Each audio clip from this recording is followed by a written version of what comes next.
சொல்லுங்க சார். அந்த பொண்ணுங்களும் அப்பாவிங்க தான் சார்.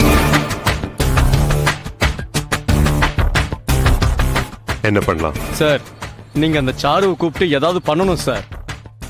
ம்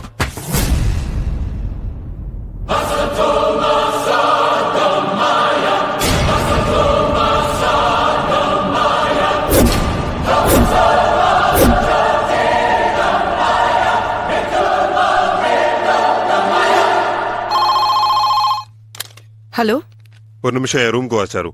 எஸ் சார், இப்ப வரேன்.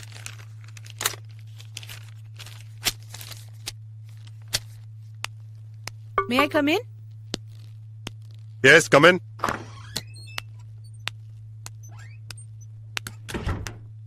உட்காருங்க.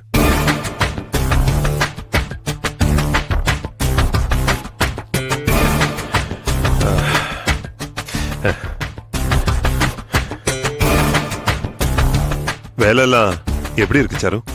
நைஸ். நான் படிச்ச படிப்புக்கும் பாக்குற வேலைக்கும் ரொம்ப பொருத்தமா இருக்கு சார். எனக்கு ரொம்ப பிடிச்சிருக்கு. நிம்மதியா இருக்கேன். ஆனா நீ இங்க வேலைக்கு சேர்ந்த அன்னையில இருந்து எனக்கு நிம்மதி போயிடுச்சு சாரு. ஆபீஸ் வர்றதுக்கு எனக்கு பயமா இருக்கு தெரியுமா? இங்க பாரு சாரு, நான் சுட்டு கொண்டவனோட பேரு கதிர். அவன் நல்லவன் கிடையாது. அவன் என்கிட்டயே பிசினஸ் கத்துக்கிட்டு என்னையே மோசம் பண்ண நினைச்சவன், நம்பிக்கை துரோகி. ஒரு கெட்டவனை தான் நான் கொலை பண்ணிருக்கேன். சார், இதெல்லாம் ஏன் என்கிட்ட சொல்றீங்க? போலீஸ் கிட்ட சொன்னா அவங்க ஏதாவது அவார்டுக்காக சிபாரிசு பண்ணுவாங்கல்ல? ப்ளீஸ் சாரு, இந்த நக்கல்லாம் வேண்டாம். நான் உன்னை கூப்பிட்டதே வேற ஒரு விஷயம் பேசுறதுக்காக தான். சொல்லுங்க சார். உன்கிட்ட இருக்கிற செல்போன் வீடியோட ஒரிஜினல் எல்லாம் என்கிட்ட கொடுத்துரு. நான் அதுக்கு நிறைய பணம் கொடுத்துறேன். நீ பாட்டுக்கு வேலையை பார்க்கலாம். சாரி சார், ஒரிஜினல் உங்ககிட்ட கொடுத்துட்டு மொத்தமா பணத்தை வாங்கிட்டு போறதுக்கு எனக்கு ஆசை இல்ல. வேற ஏதாவது பேசணுமா? சரி, மும்பைல எனக்கு ஒரு பிரான்ச் இருக்கு. அங்க போய் நீ வேலை பாரு. இதே சம்பளம் நான் அங்கேயும் கொடுக்கறேன். நல்ல விஷயம்தான். நான் ஒண்டி கட்டியா இருந்தா போயிடுவேன். ஃபேமிலியோட இருக்கும்போது ரொம்ப கஷ்டம் சார். ஐயோ சாரு, நான் கொலை பண்ணதுக்கான வீடியோ ப்ரூஃப கையில வச்சுக்கிட்டு நீ daily good morning sir, good afternoon sir, good evening sir நீ இழிச்சுக்கிட்டு அமைதியா நீ என் கண்ணு முன்னாடியே வேலை பாக்குறத பாக்க பாக்க என் அடிவயிறு பத்துக்கிட்டு எரியுது. பிபி அப்படியே சர்ன்னு ரைஸ் ஆகுது தெரியுமா? இது என்ன டார்ச்சர் சாரு? நான் தான் ஒரிஜினல் கொடுத்துரு, அதுக்கு மொத்தமா பணம் தரேன்றனே, அதையே வேணாங்கிற. என்ன தாண்டி உன் பிரச்சனை? இதுக்கும் ஒண்ணும் பேச மாட்டியா? சரி, உன் லவர் எவனோ ஒருத்தர் இருக்கான்னு சொன்னல, அவனுக்கு போன் போட்டு கொடு. நான் அவன்கிட்ட பேசுறேன். என்ன அப்படியே கொடுக்குற? லைனை போட்டு கொடு. தேவையே இல்ல. ரூம்குள்ள நான் வந்தப்பவே லைனை போட்டாச்சு. இவ்வளவு நேரம் நீங்க பேசினதெல்லாம் ரெக்கார்டே பண்ணிருப்பாரு. பேசுங்க.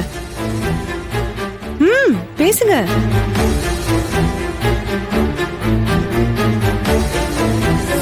ஹலோ. டேய் லுடுக்கு, என்னடா சாரு மரியாதைலாம் பேசுற?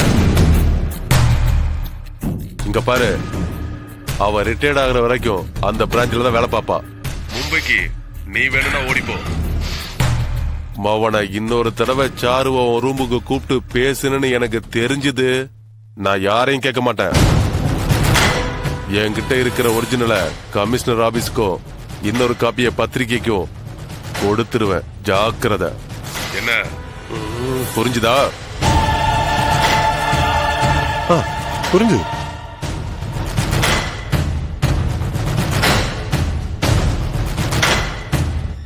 அப்போ நான் போய் என் வேலையை பார்க்கலாமா சார்?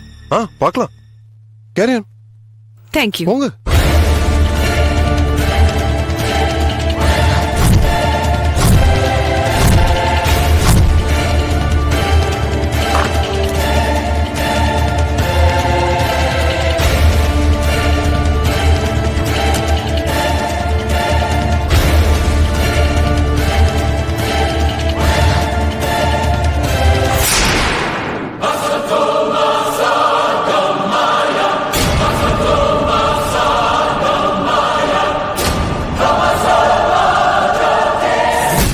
பொண்ணு இந்த ஹாஸ்பிட்டல் அட்மிட் ஆகி என்னோட 10 நாள் ஆகும். மூளையில 1% கூட உயிர் இல்லை. முழுமையா மரணம்னு சொல்லலாம். செயற்கை சுவாசம் கொடுத்திருக்கிறதுனால ஹார்ட், லங்ஸ் இதெல்லாம் சீரா செயல்பட்டுக்கிட்டு இருக்கு. அதையும் எடுத்துட்டா அவ்வளவுதான். இந்த நிலையில நாம செய்யக்கூடியது ஒண்ணுதான். இந்த பொண்ணோட உறுப்புகளை பயனுள்ள யாருக்காவது கொடுத்து தானம் பண்ணலாம். அதனால சில உயிர்கள் பிழைக்க வழி இருக்கு. ஆனா அதை நாம அப்படியே செய்ய முடியாது. அப்படி செய்யணும்னா இந்த பொண்ணோட பிளட் ரிலேஷன்ஸ் யாராவது வந்து கையெழுத்து போடணும்.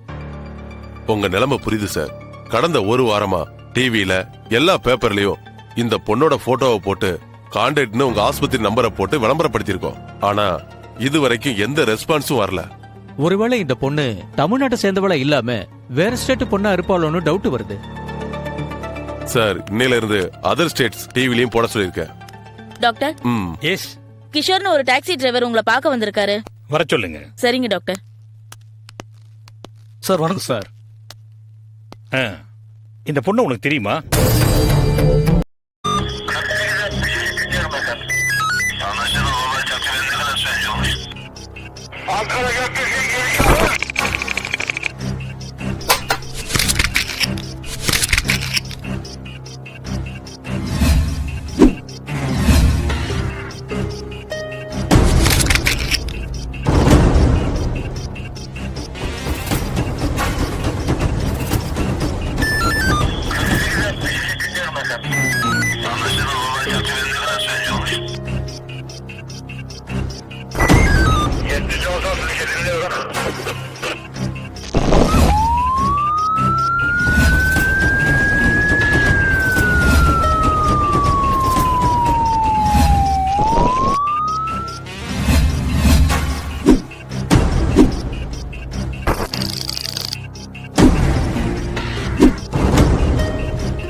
Yeah, we don't want to do anything to scare your children. That's the last thing we want to do.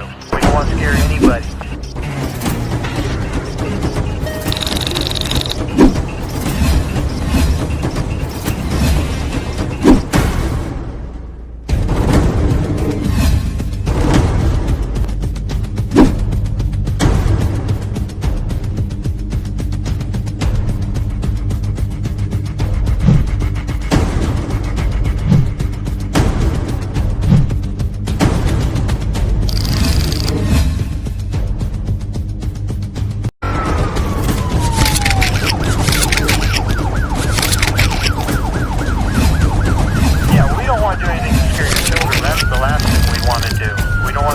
If you enjoyed this video, kindly like, share, comment, and for further our interesting videos, subscribe our channel below.